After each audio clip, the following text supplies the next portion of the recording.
Fair enough. So we're kind of a little bit spread out on everybody's experience with that. So with kind of that in mind, let's just kind of walk through some thoughts. Here's a survey, like 2017, so it's a couple years ago. 14% of people felt like their performance review actually inspired them to improve. 2 out of 10 agreed that the performance management system created motivation for them. So not really good, and that's kind of like, so I say that not to say that's necessarily our reality or what we're aiming at, but what you have to understand is that for most people that are going into an annual review, they are nervous, they are scared, they've got some question marks, and maybe this is sort of what they're expecting or what they have experienced, okay? And we obviously want to be better than that because of the gospel, and our gospel values of honor and love and edification are always in play in the review process, right? So it's not like if you worked at a non-church entity, you know, sometimes that's like, hey, the bottom line and business and yes, but and good, but, you know, but when we come to church, do we have that mentality? What mentality? And this is probably both and, but we just want to understand that there is an element of nervousness or fear. Even when I have mine, when you have yours, whether it's with Felix or whoever, there's always that, what am I going to hear? All right? And we want to kind of de-escalate that a little bit and do better than this a little bit, right? The church should be the best at everything, right? To do it for the glory of God and in accordance with the ways of God. So just kind of keep that in mind. So wrong views of annual reviews, all right? And we can see them as a task to complete, when really they are an investment in people. They are not tasks to complete, they are investments. And the way Kristen has designed this is we're not trying to get them done in 3 weeks. There will be months really for scheduling, for a process to play out, and we want it to be an investment. Sometimes it's like, hey, we're addressing a problem during an annual review where really we should be charting a path to the preferred future. That really annual reviews shouldn't be 90% past tense. They should have a strong element of where we're going, how can we get there best, how can I support you. So it's charting a path more than marking a specific point in time and dwelling on that point in time. And then we don't want to look at annual reviews as once a year, but rather as part of a total process of performance development, performance encouragement, honor, and edification, right? So those would be some wrong views. Hey, we just got to get this done once a year, something I got to do. Hey, finally I get to talk about a problem, stuff like that. Those are all wrong views of annual review. So we hit some of this, but I would just simply say anything that the gospel tells us about how we relate to one another as brothers and sisters in Christ and how we treat people, that's at play in the annual review process. So it's an opportunity to edify, it's show honor, give clarity. We've said some of these, improvement and growth, build trust, collaboration, and teamwork, okay? So all those values of how you like to be treated, all those values in Ephesians 4, Colossians 3, about how we treat one another, Romans 12, in the body of Christ, should be at play in the annual review. It's just a formalized exhibition of gospel values, of the horizontal relationships modeled after our vertical relationship with Jesus. So we do not become, whatever your favorite Seinfeld episode is with, George and Mr. Steinbrenner or anything like that. We are gospel people, and we want to treat people with those values to accomplish and support our mission. So here's some principles, okay? Evaluation versus judgment. Judgment is kind of tends to be weakness-based, where we're pointing out faults and criticizing, and maybe even the person would come out feeling a little bit condemned. Evaluation should be more strength-based, how we support and how do we improve, okay? How do we support, how do we improve? So sometimes and Darlene pointed it out in her experience in her corporate job, is you kind of lean one way or another, and we want to lean toward, hey, we are trying to edify and build up and maximize versus dwelling on the but part, right? Another thing is an annual review should be a summary and not a surprise. There should never, ever, ever, ever be a surprise in an annual review, which is why Kristen has been telling us do good one-on-ones and give people near real-time feedback, all right? So one of the things that I think some of we can do better at is if Easter was really great, we want to talk to Corey about that or our worship team about that or production about that near real time. If we had a swing and a miss, I don't want to wait 4 weeks. I don't want to wait 6 weeks. We want to do near real time feedback. And what that does is when I walk into an annual review or Felix comes in with me for an annual review, he should not be sitting here, man, what am I going to hear? He should not be, man, am I going to get smacked in the face? It should be nothing in that should be a surprise. Because here's the other piece we got to remember. Surprises erode trust. That we haven't been dealing honestly with each other for how long? So we want no surprises. That's why annual reviews are part of a process, not a task to complete. It is an overall process of loving, caring, and investing in our people, period. Overall process of loving, caring, and investing in our people. Okay? Best practices continued, okay? Summary, we are summarizing and we are going to give specifics. I will get more in detail about specifics in just a minute and how that looks like, but general feedback is less helpful. General feedback is less encouraging, okay? General feedback, hey, great service yesterday versus, hey, man, that prayer time you led after the second song, man, I really felt like that captured the moment with the Holy Spirit. Unpack that for me because, man, God was all over you and was all over that. See the difference, right? General feedback is, hey, when you're in meetings, I don't think you share a lot. Versus, hey, when you're in meetings, man, we value your feedback and I would love for you to speak up more. I think what you said would add a lot of value. So general feedback is not where we want to be for the most part. We want to put things in writing because we want to keep clarity, right? Clarity is a very tough thing. What my experience in doing this is, look, I can have a face-to-face conversation. They hear one thing and I feel like I said another. When we put something in writing, do you agree? Do you understand? Does this capture? Whatever. Now we have some clarity. So that's why writing is our friend. And then we've sort of been alluding to this. Every annual review, just like your one-on-ones, just like anything, there's a tone to that environment. There's a tone to that interaction. And we want it to be upbeat, right? We want it to be edifying, we want it to be encouraging, even if we have to talk about something that's like a not so good or an area of improvement. Now, here's the thing we all need to take responsibility for. If you are doing the annual review, it is your responsibility to set the tone. All right? And what do we remember? Remember, always assume they're going to be a little nervous.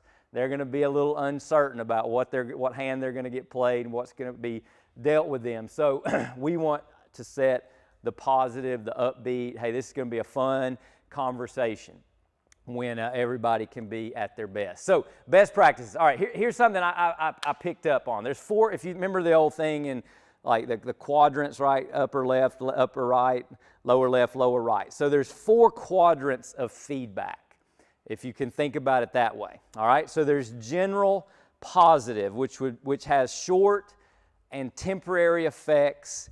It's kind of a verbal smile. It's being polite, right? Hey, I really enjoyed, the small group training you led. Great job. We don't want to eliminate that or anything.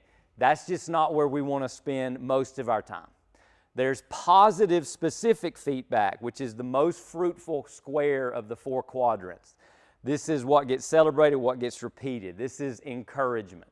That's really, number 2, is where we want to live for the most part. Positive, specific.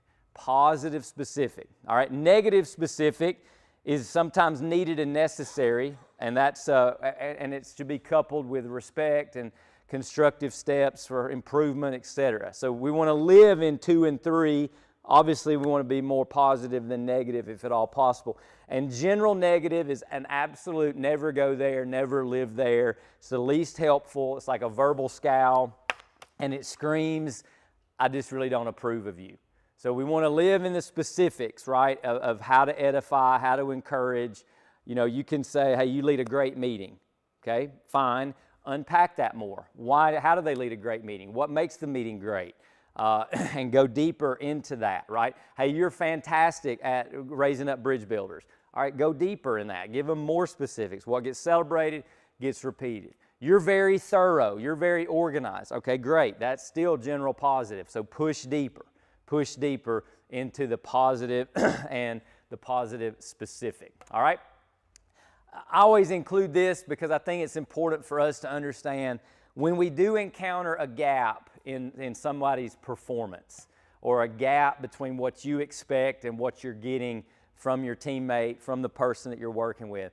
There's really kind of 4 buckets that those fall into, okay?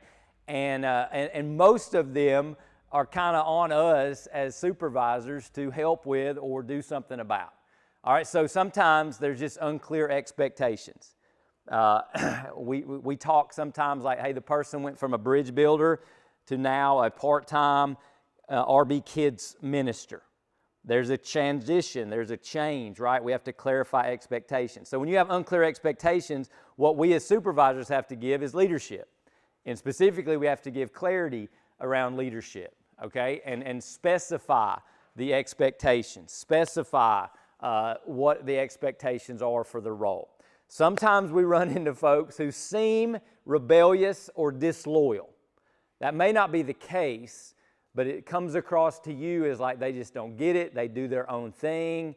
What's going on there? We have a vision issue potentially. And when we have vision issues, we have to, one, cast that vision, but then we have to help the person align with the vision, okay? Align with the vision. All right, if y'all remember, like when we launched All In, we had a couple of campuses that we wanted this to be, man, a high value event. So this was not the paper plates and the bottled water event. This is the sweet tea, the lemonade, kind of cater it, do a little bit more. But we had some misalignment there. So it's easy, for Felix to go or me to go to one of those. Like, man, they just don't get it. They just don't get it.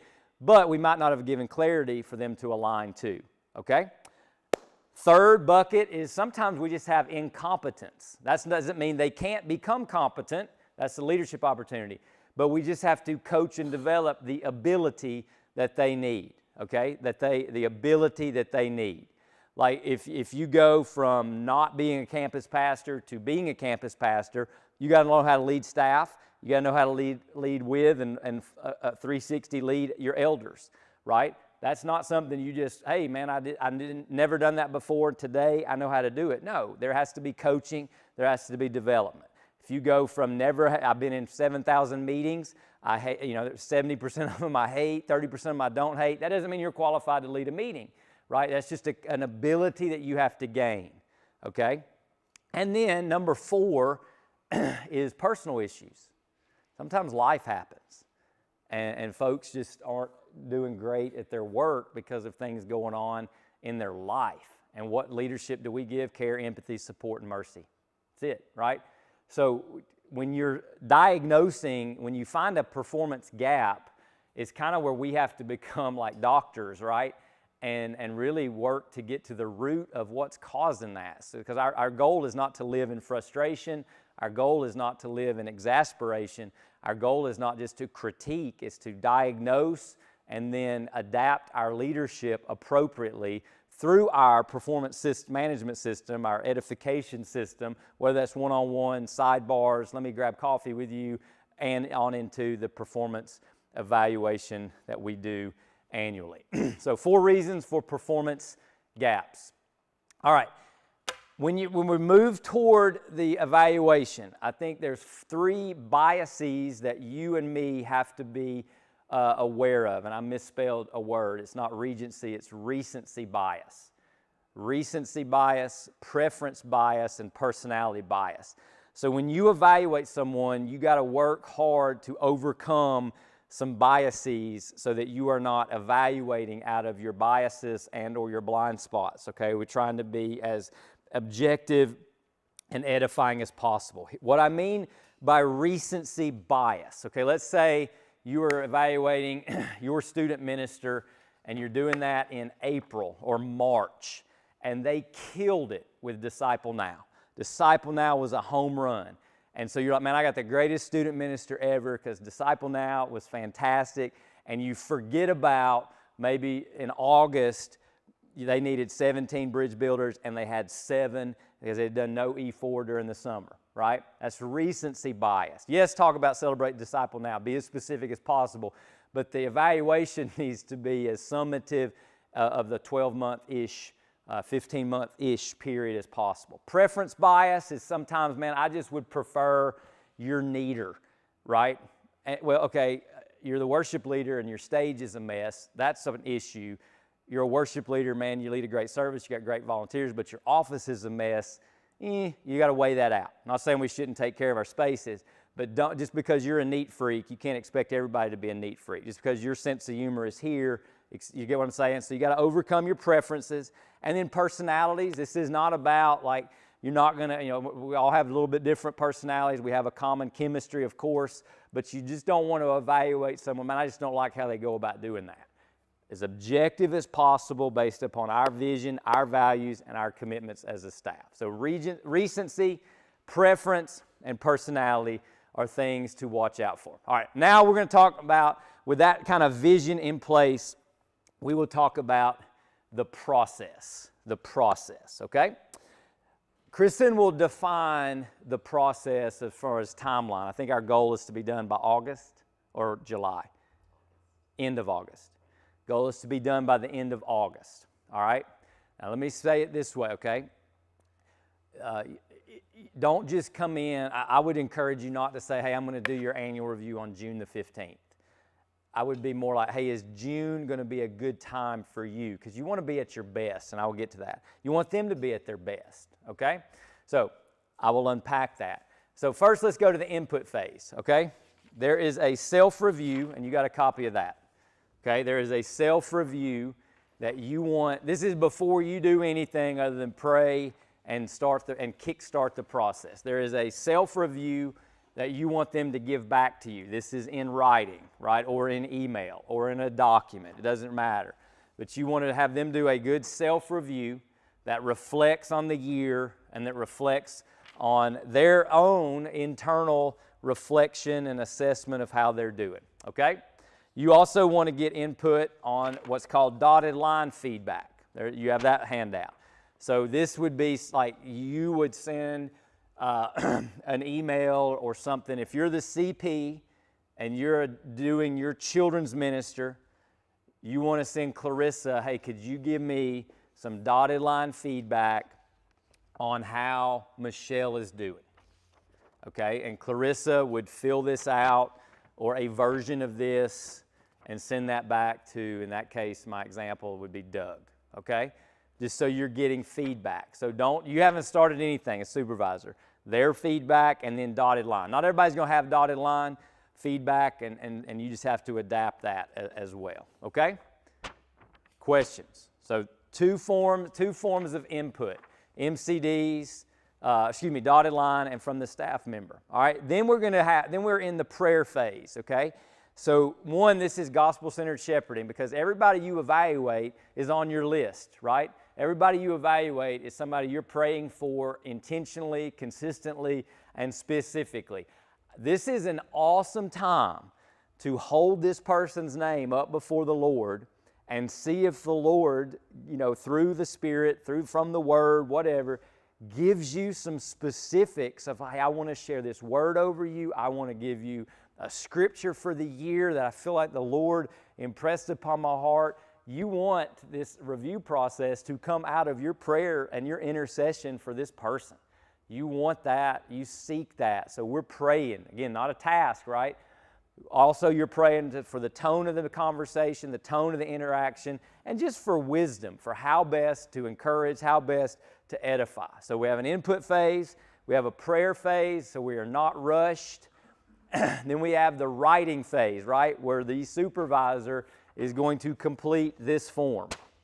And we will go over that a little bit and we will talk about that. But now you're ready to complete the form because you have feedback from MCD, most likely.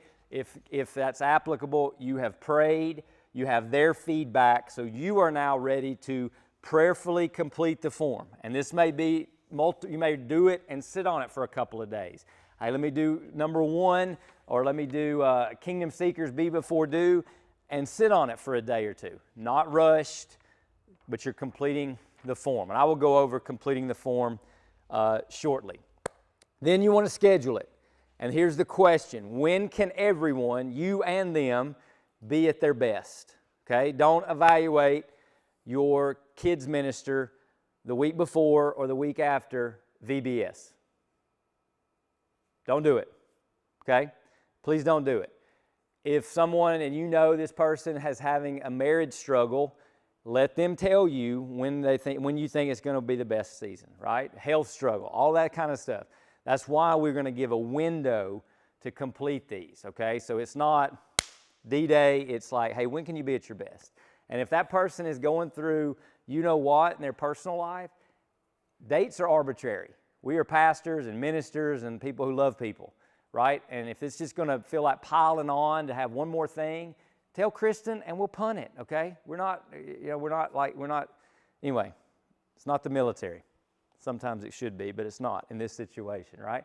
So love people and support them. When can you be at your best? When can they be at their best? And go deep with that. Like, I don't need to be doing Felix's annual review at 3 o'clock in the afternoon because Matt's not at his best at 3 o'clock in the afternoon for that kind of conversation. Felix, let's grab lunch maybe, Starbucks because you like Starbucks, whatever I can do to make sure Felix is comfortable, Felix is at his best, I can listen, he can listen, and we can have a great interaction, okay? That may be 10 o'clock in the morning, that may be 3 o'clock in the afternoon. So we just want to practice honor and love in the scheduling. And then number 5 is the face-to-face conversation, all right? And that's kind of what we're going to jump into right now. All right, let me stop that and just pause. We'll take a little break. But any initial reactions, questions? I've kind of gone over the vision, kind of gone over the tone of the annual review, some pitfalls and understanding of our process. Any questions at this point? Anybody want to say anything? I will give Kristen the first swing at it since she's the owner of this particular part of our church functions. Do you have a replacement for Beth as an MCD during the season that CPs can go to? Felix, I don't know. Talk to Felix. But very practical question. Very practical question. All right. Yeah, go ahead, Chris. We talked about kind of the scheduling timeline for the face-to-face. Is there a timeline around that input phase that should be an expectation? I mean, just reverse engineer it. If we want these done by August 27th, I'm picking that date, and however many you have to do, just reverse engineer it. And I would say, if you're like giving that horizontal dotted line feedback, that's mostly MCDs, I wouldn't rush through that either. Let them have, hey, could you get this back to me in 5 days or get this back to me in a week okay? But then MCDs don't hold the ball, don't slow the process down either. But you should pray as well, MCD, and go through the similar of reflecting on how you're seeing this person. And there may be things that that the CP doesn't know. But again, if y'all are doing what Felix is asking you to do, which have meaningful conversations once a month, CP to MCD, what are we eliminating?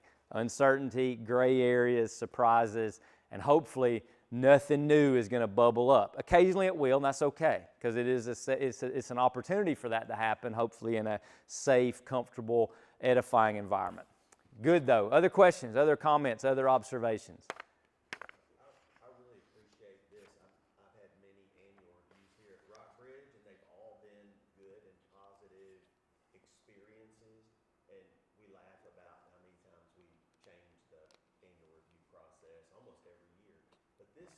Seems like several steps in a good direction as far as believing the best, seeking the best, really having the employee's best in mind. Yeah.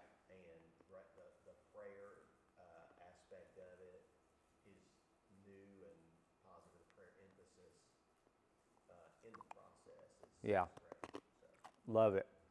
Yeah, and the reason for the revision now is, one, we got behind a little bit, but just to simplify the form a little bit and kind of what we're talking through. And we'll talk about that in kind of part 2. Any other questions, comments, observations? Andrew? I think it's great that there's getting dotted line feedback. Yeah.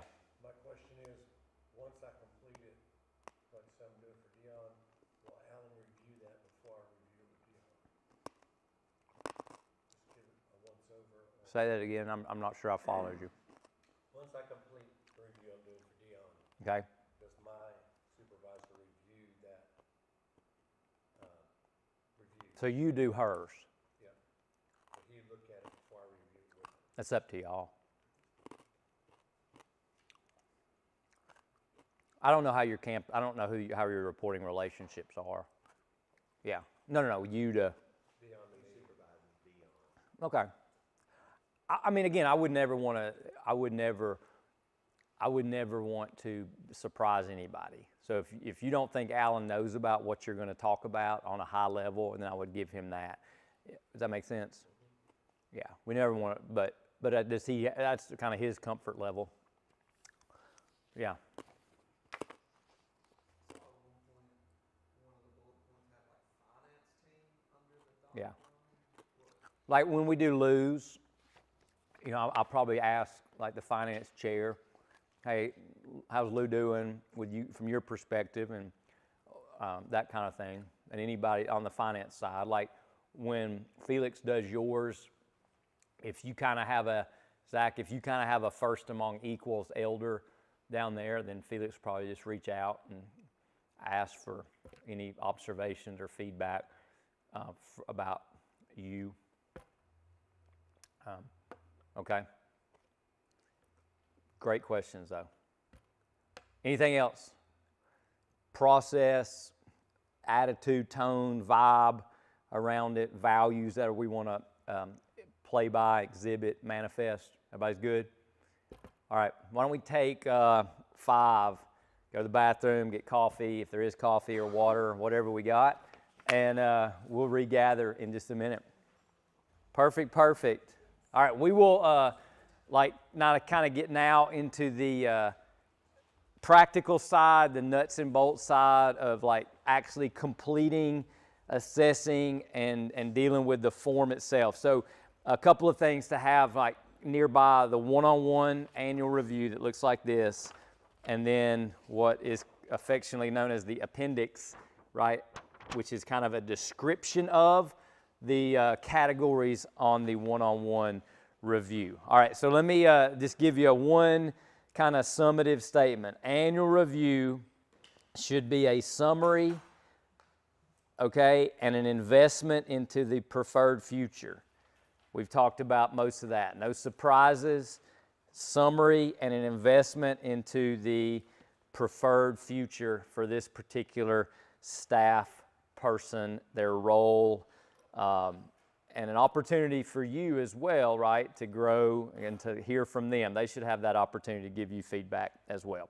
All right, here we go. Let's talk about the nuts and bolts. All right, the big three buckets of feedback before you look at those, our values and commitments, which we kind of are all familiar with, is just how are they doing in their job. Everybody has a job to do. You know, the church says, hey, that we need this investment of you and your gifts, your mix of the Holy Spirit.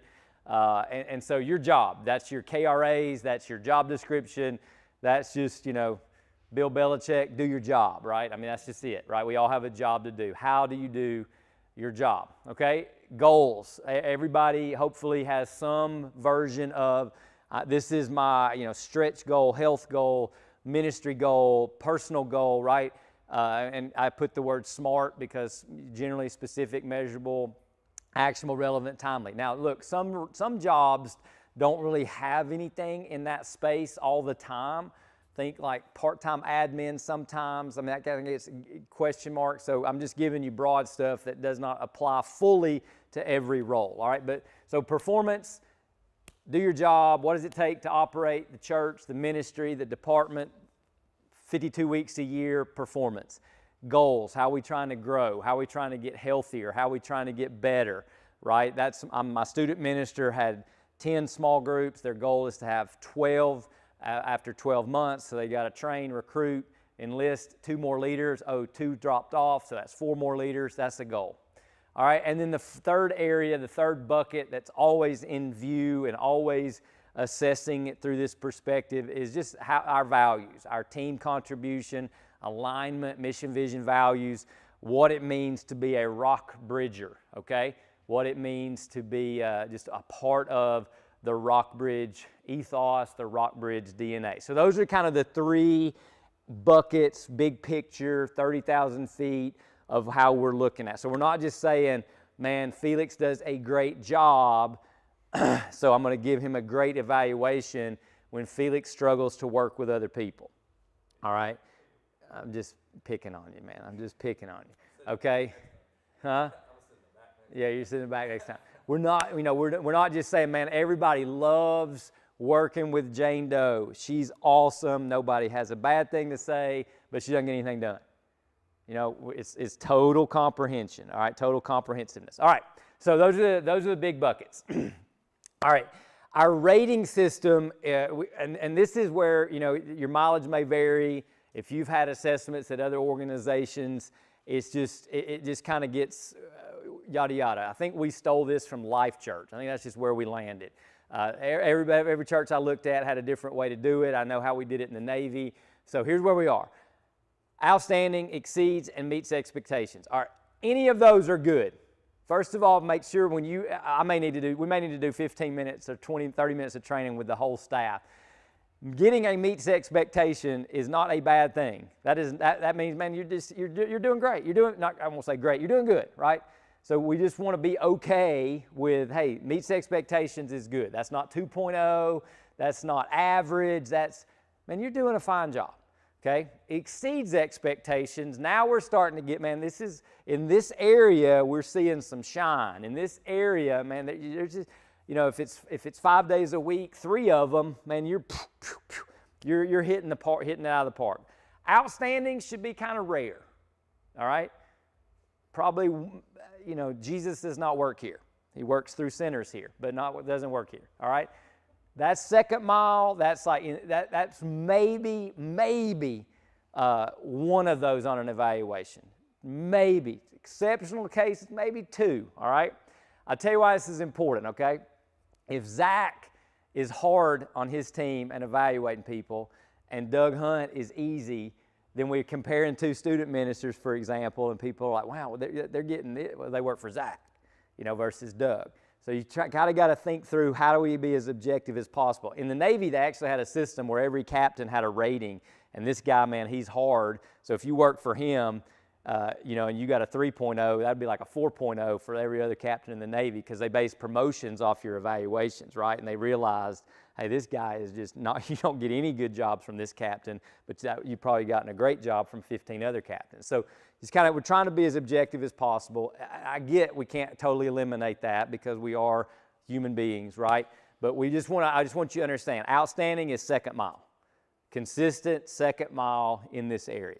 Exceeds expectation is, hey, that's just pretty much above and beyond. Man, just constantly just exceeding my expectations. All right, meets expectations, man, it's all good. It's just really good, okay? Nothing alarming there. All right, needs improvement, that is what it is. In this area, needs improvement, okay? That does not mean, let's just think you're talking about your worship leader and you're thinking, man, they're on vacation 6-8 weekends or not leading 6. So I'm assessing them on 45 weekends and 8 First Wednesdays. And man, we had 5 bad services. That does not mean needs improvement, right? Hey, we had 5 bad days. Whatever happened. We had drummers called in sick. We had a equipment malfunction. A couple of times, man, I think they missed, their team was ill prepared. Somebody showed up, whatever. That's not a bad worship leader, right? That's not a needs improvement. So you got to just use some judgment there. But again, meets expectations is all good. Oh, that's only one above needs improvement. Not how we're looking at it, all right?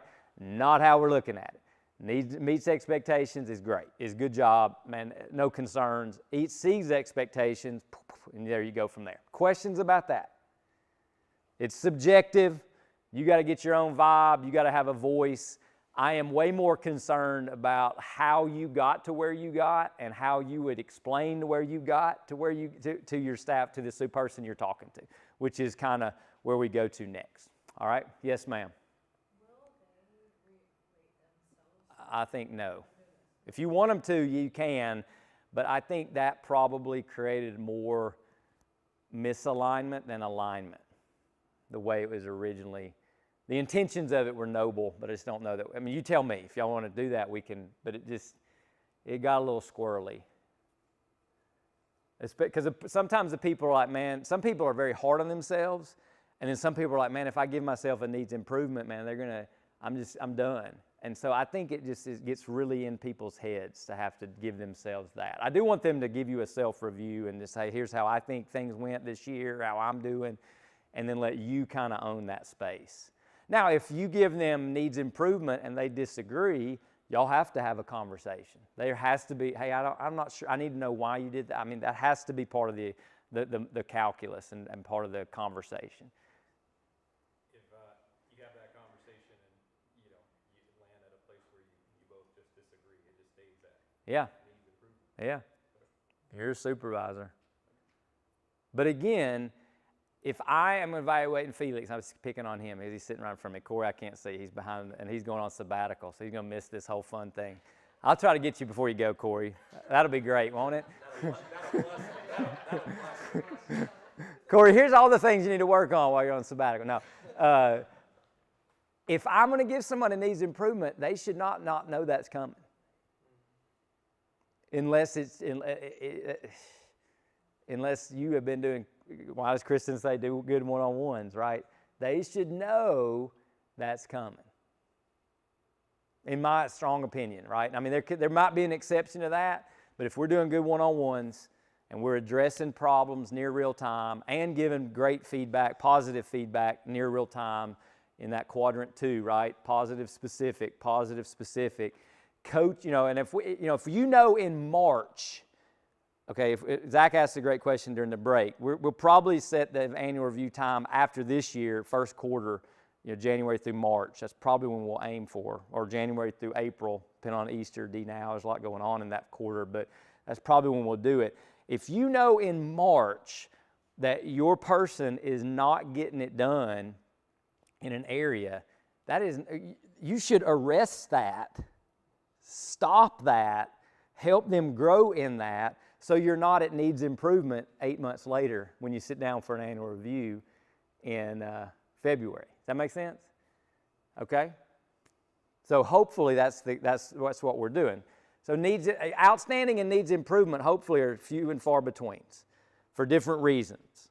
Outstanding because Jesus does not work here, and that's probably everybody in here is probably outstanding in maybe one area. Maybe one. Maybe two. I want that to be very hard to give an outstanding, okay? Needs improvement should be few and far between, right? Meets expectations, but let me give you a couple of things where I think you can get to exceeds, or where I think, man, this would start to become not just, man, you're doing good, but you're really excelling in this area, right? Flavor of that, all right? And you got to have your own voice. So, I mean, at the end of the day, you got to do you. This is really to serve you, to serve your team. So I'm just giving you overarching things. You don't have to do it the way I'll do it, but you got to have your voice, but within this framework that Kristen and us we have created, okay? So 4 evaluations. Outstanding is very hard to get. Exceeds expectations, meets expectations. Most of our team, most of the time, is living in that space. Needs improvement, not a surprise. We've been working on it, but we just haven't gotten there, right? Hey, John, I asked you to raise it. We both agreed in March, you're one-on-one. You needed 2 more drummers, okay? We've been talking about it every month, and we hadn't gotten there. Why? Well, 5 guys moved away. I've asked 15 people. That we just hadn't panned out. That is not needs improvement, is it? We've been working. You think, man, there's been effort. There's been E4 going on. We needed 2 more drummers. When's the last E4 you've done? How many people have you asked to be a drummer? What have we done? And it's crickets. Now we're in needs improvement area. Okay? So there's context to all this, right? Make sense? No surprises. All right. That's our rating system. Okay. All right, here's the categories, and this is what we tried to simplify, okay? 5 values married to 5 commitments, and what we tried to do is apply those, like if these values and these commitments are manifesting in one's ministry area, leadership, vocation, job, this is how we would describe it, this is how we would capture it, okay?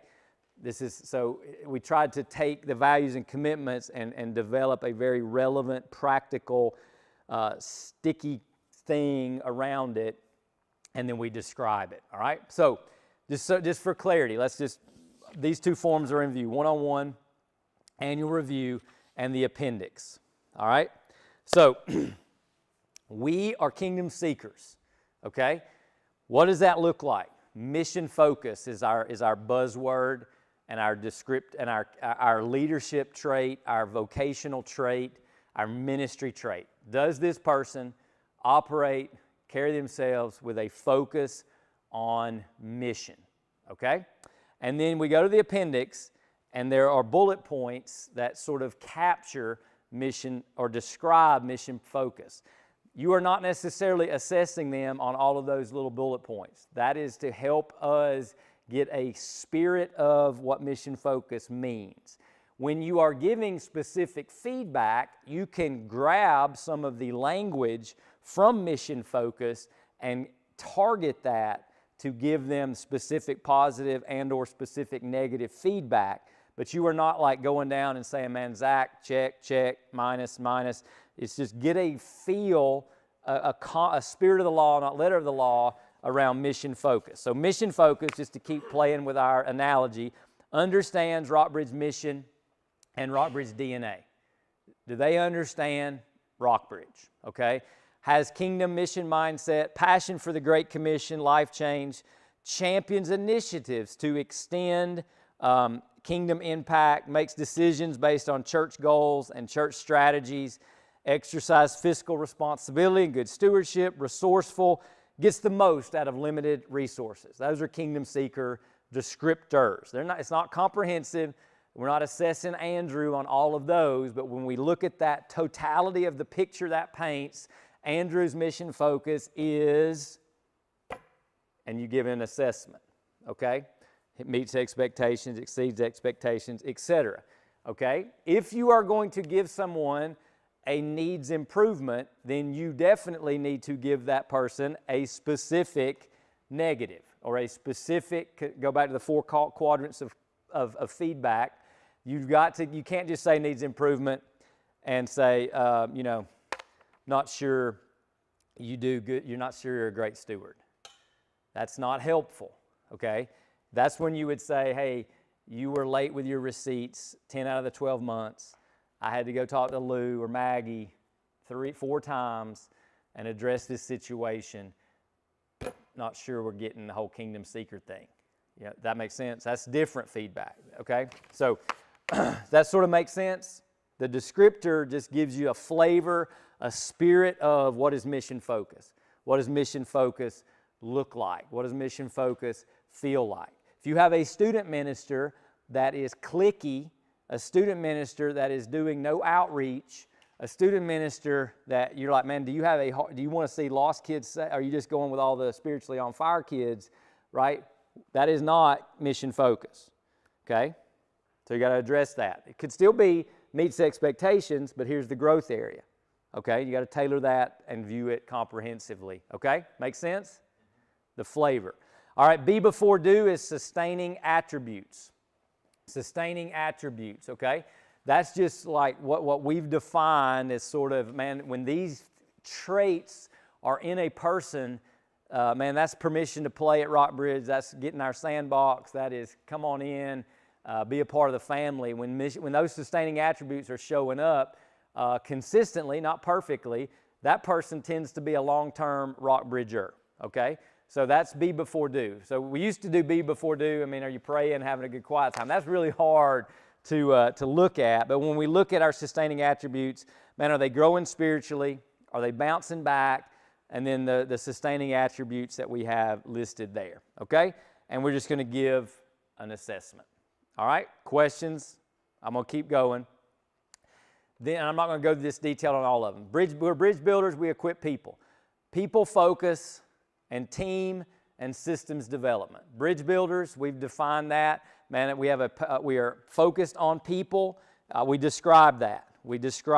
What it means to be people focused. And then team and people development, systems development.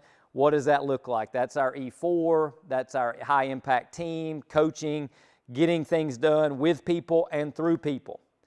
All right? Shepherding, all of that. You get a flavor of each of these things. That's all you need to have is, man, do I have a flavor of this and how it would show up in this person's role, in this person's personality and gift mix, and then we make an assessment. And when we want to give encouragement, we want to give specific positive, you grab some language if that helps you off of that appendix. We want to give constructive coaching, even if it meets expectations, even if it exceeds expectations. But man, there's just one area I want you to work on a little bit. You can grab some language, grab some examples that come off of that appendix. That appendix just gives you and them clarity of what we're aiming for and what, what we are looking for, all right? Like, let me just go into this. People focus, it says, communicates effectively to all walks of life. That's like when you go to training, man, if this person is speaking Christianese only, then that's a coaching point, right? To help them broaden and be able to speak from all walks of life, or their stage presence. So that's just kind of the way we look at it, and hopefully this gives us some handlebars. All right, I'm going to keep going. And then we'll have questions, and you can interrupt me anytime. Break the huddle. That means, man, we got to get things done, drive results, huddling well, interpersonal relationships, and collaboration. Again, you can look at the appendix to give you the bullet points, to give you kind of a flavor, a feel of what that looks like in their role and vocationally, okay? And we go from there. We just keep building it out, all right? Some roles, not all those bullet points are going to apply to that role. So you just kind of ignore that for that particular job, all right? Keep going. We are one, or stay 100%. That is being aligned and unified, champions unity by operating with credibility and responsibility, all right? We are aligned, we are unified. You can get the flavor of that. You can get the feel of that. And then champions unity, credibility and responsibility, does what they say you will do, and your behavior being consistent and predictable, all those kind of things. All right, flavor for that. All right? And then I think we are excellence and we work hard. All right, we do things the right way, doing the right things the right way, and then our own personal growth and development. All right, and then there's some bullet points there. All right, those are the 5 areas, which is 10 total, of kind of the assessment and conversation. I will pause. Are there questions or confusions?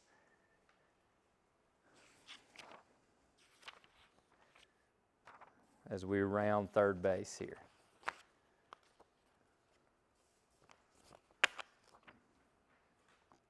Give me some feedback. Good? Clear enough? Can you give me an example of the difference between, like an example of exceeds expectations and outstanding? A situation where you would label one as exceed expectations and a situation where you would label I mean, it'd be hard without. very similar. Yeah, they are. I was like, looks like the same thing. They are. I mean, again, I would say outstanding is outstanding all the time, very little. I mean, there's just nothing that, we could see. There's just no daylight. We're just always hitting it out of the park in that area. It's just a strength, and exceeds expectation is, more often than not, it's just consistent. And more often than not, you're just doing above and beyond what I would have even expected in this particular area. We want it to, again, like I said earlier, outstanding. And again, after this, we'll get some feedback. Not after this, but after this round, if those descriptors, outstanding, exceeds, meets, and needs, if y'all are like, it was tough, we'll change that. We probably won't change the form, but we can change that. But we just want it to be hard to get outstanding And that's, man, 99, 95% of the time, boom, you're just, this area is great, right? Or is so strong. Yeah. Something in another forum, at another church that I had, that someone asked the same question. It was outstanding. You can nix this if this doesn't make sense. Was that I would direct anyone on our team to that person and say that is the model of what we would want for any like staff person, and you get an outstanding. It's like Zach is.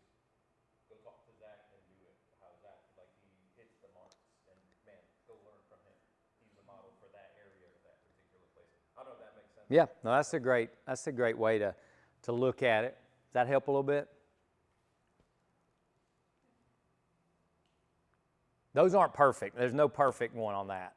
I mean, every organization is going to do that a little bit differently, and you just got to kind of feel it out and your voice, and go with it from there. Any questions else about the 5, which is the 10?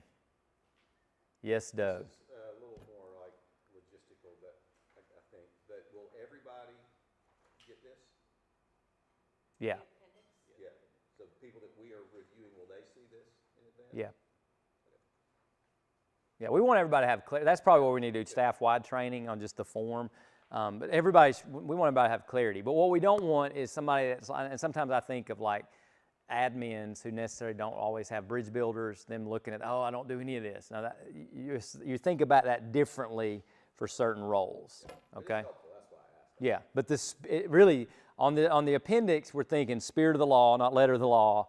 And you're using that to kind of just give you a way to think through this person. And then when you do need to give them specific positive or specific negative or constructive negative, whatever you want to say, you've kind of got a handlebar to hold on to and help them or encourage them. All right, other questions about this part and the descriptors, the categories, and the assessment?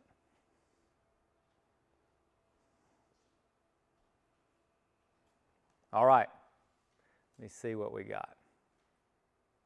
Okay, so I'm gonna give you some example, a good example and a bad example, an okay example and a better example of how you would either write something in the comments or communicate something directly. There's not a lot of comment space there.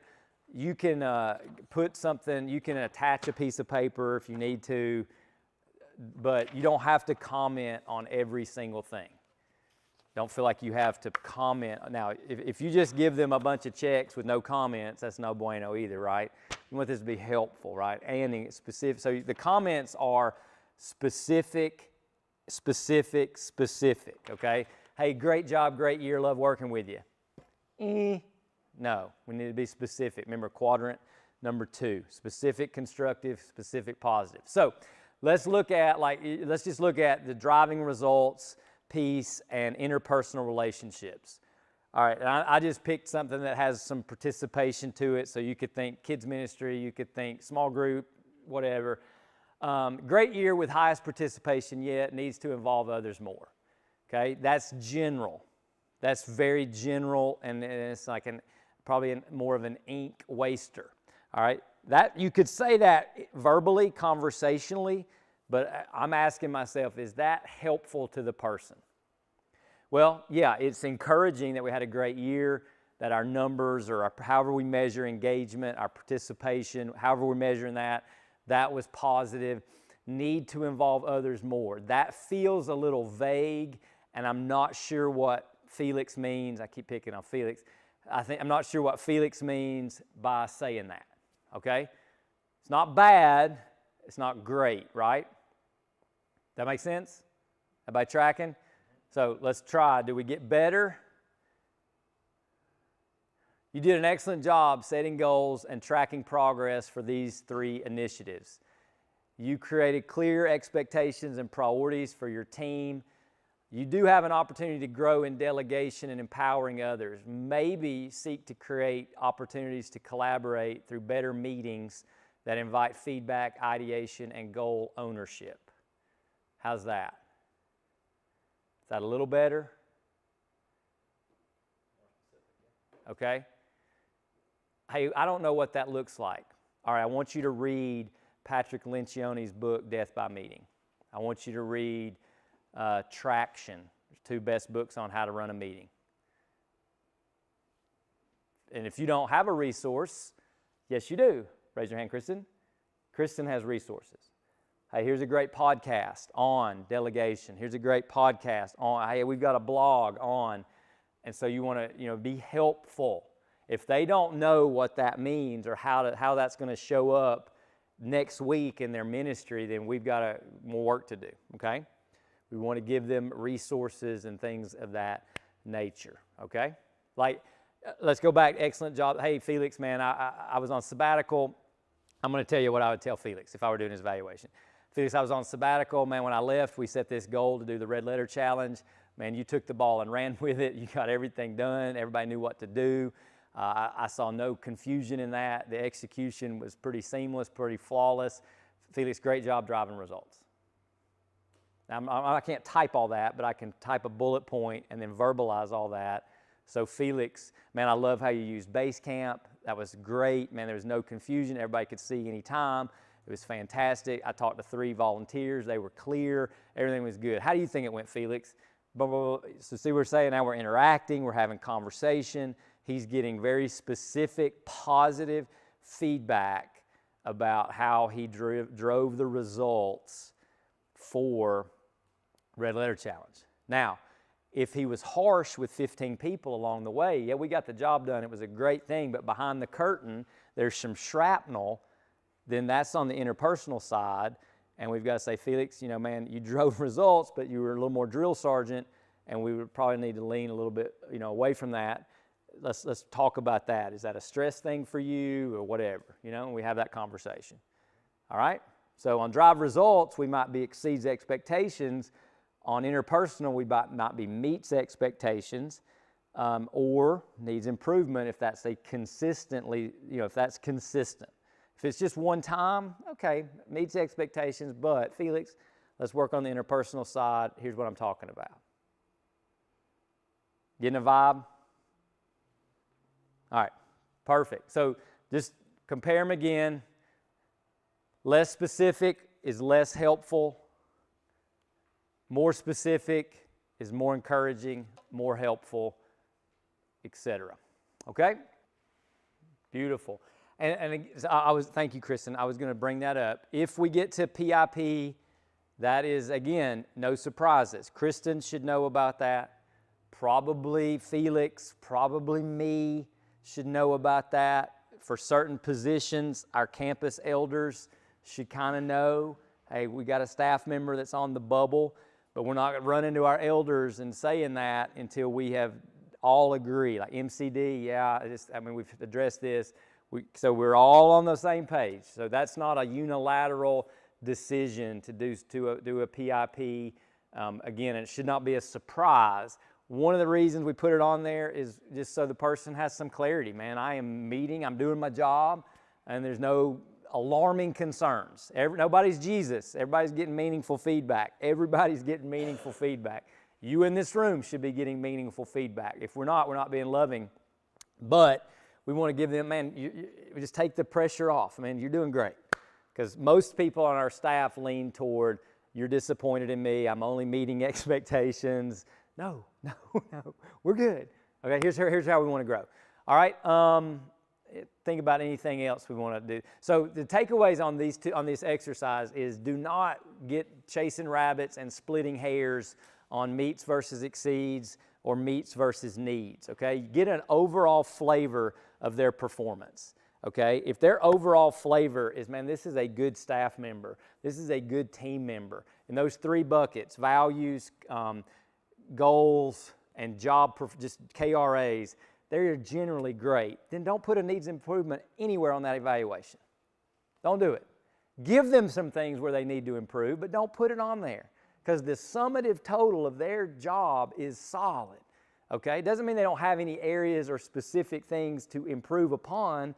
That would be like we've hired Jesus. We don't get to hire Jesus, okay? We get part of Jesus through our people, but not all of Jesus yet.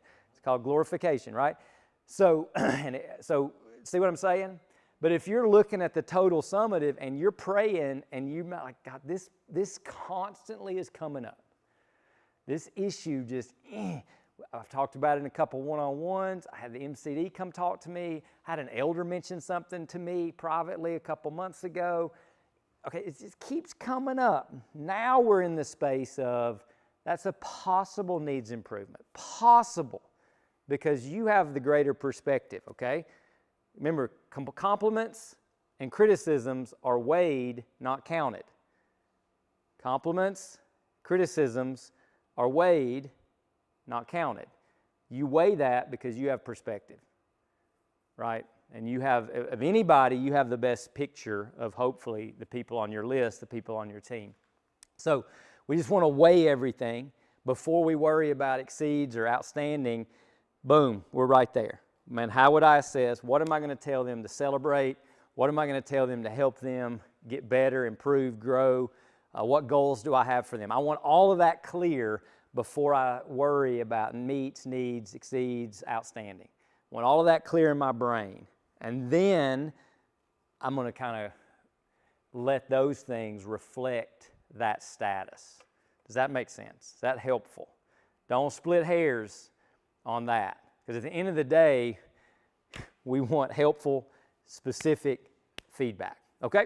Any other questions? Any other reactions? Andrew, go ahead. No, you're good. If in one of the categories you put needs improvement, We can't get away from it. well, does it require that you have an improvement? No. Okay, only if it's spring and it's, okay. No. PIPs should be, and there might be 2 annual reviews in a row, several one-on-ones, or something egregious has, popped up. It's the tip of the iceberg, and we get underneath it, man, this is a big iceberg, right? And then now we have something called a growth plan, which is more of a positive, like, I see potential in you. Man, you're doing your job, but your lid is, your ceiling is here, but something's keeping you from going here. And it just could be you've never done it before. It's your first time, you don't yell at your kids the first time they try to ride a bike, right? They fall and you keep coaching, and then they eventually can ride the bike. So that's the growth plan. That's a different thing than a different tool in the toolbox, Kristen, than a PIP. All right? All right, sound good? So to recap, and then we are done. This is edification. We are honoring people with our investment in them. It is part of a process. It is not a task to complete. It is a process to facilitate, a process marked by love and grace and honor, and I want to help you. Okay? So that's the tone of the vibe of the meeting. And then when we actually get into it, what is specific positive and specific negative or specific constructive that we're gonna land the plane on. And if we are doing near real-time feedback, AKA one-on-one, sidebars, hey, can I grab coffee with you tomorrow? If we're doing that kind of stuff, sending encouraging notes, emails, texts, if we're doing that kind of stuff, hey, then this conversation becomes more of a summary, a celebration. Yeah, I know I need to grow in this area. You're not telling me anything I hadn't heard. I would love to know if there any resources that we have to help me grow. That's really a home run conversation, right? Yeah, you've been talking about me all year about delegation, and I'm still obviously struggling. I appreciate you being consistent with me and persistent with me. Help me grow in that. What do I need to do? What's the best thing I can do? Well, let me tell you, like Kristen said, John Doe up in Cleveland is great at that. Let me maybe connect with him, whatever. All right? So that's kind of the flavor of it. That's the goal of it. That's how it does. Kristen will direct the process from here on out. She'll send links out and answer your questions. If you get stuck, she is available. The goal is to be done with everybody the end of August, so you can kind of control that. What we don't want to happen is we don't want Kristen having to send messages July 15th because everybody's just waiting to the last minute. So scope that out, plan that out. Again, be sensitive as we head into the summer. Be sensitive to Clarissa's team, because doing like we said, at Venture Week VBS, June's a tougher month for them to do some of that. So maybe maybe you put your kids' team in July, and man, we're post-Easter. Once we get through Mother's Day, then we're going to hit our worship team and production team and stuff like that. So think through it to honor people when are they at their best, because we want this to be an absolute investment in their time. All right, and then after you do this, Kristen will get feedback. Hey, what can we do better next year? If at the end of the day we need to change some things, we will, but we want to kind of keep the general flavor of it the same for at least 2 years, Alan, right? Maybe 3. All right, Doug Sims, not Doug Hunt. Doug Sims, question. We know when the process will end, but do we know when the timeline may begin? May 1? Especially if we're talking about May 1? May 1st? Like even though we said, hey, we want our staff to know a lot of this before we dive into it, like we won't have had a meeting by then, right? So We will not. So my request would be start cascading. Please share with your teams what you took away from today. But come next week, I'll start linking these documents for all staff so that you can actually get started with the self-assessments first for those individuals, for all of us, honestly, and the prayer piece. That should be started in May. And you can just, again, take your time, but at the same time, we don't want to drag our feet. That's a good question. Any other questions? We're about ready for, I guess, lunch. Is that right, Darlene? Any other questions? No bad questions. If you think of something, if you hit a roadblock, check with Kristen. She will be happy to help you on this, and we'll keep moving it forward. But I'm excited. I appreciate everybody's time. Hopefully this was helpful. Hopefully we have enough to go on to give people a meaningful investment. And the last thing I'll say, just to be clear, okay, because we have waited to do these and we're doing them really probably, it could be as much as 5 months longer than normal. View this as a new baseline, okay? Going back to 2023, 2024 is probably ultimately not as helpful. And so what that can do for you is you don't have to sweat, you don't have to worry about needs improvement as much unless it is something that has been coming up in your one-on-ones over the last 8 to 12 to 15 months, all right, unless that's the case. All right, so this is kind of a baseline. What I mean by that is a year from now, we will have finished this already by now. We will have finished it, and then you can look back and say, hey, last year you were meets expectations with a goal of growing in Bridge Builder development, and we just haven't made the progress, and we've talked about it every other one-on-one. Now we're in a needs improvement, and now I really want to help you and ask you, not just suggest to you, but I want to ask you to meet with this person, read this book, listen to this podcast, read this blog, whatever, okay? So see how it kind of matures from there? See how it kind of evolves? It's a process of investment. It's a process of edification. It is not point in time and a fixed frame and all that kind of stuff. So we want to use it. But this as an evolutionary kind of process. This is a baseline. This is just like, here's where we are as of today. So there's a lot of grace in that. But we want to give people feedback and clarity. And then last thing I would say is, we didn't talk about this enough, Felix alluded to it. You do want to have, man, where are we going next year?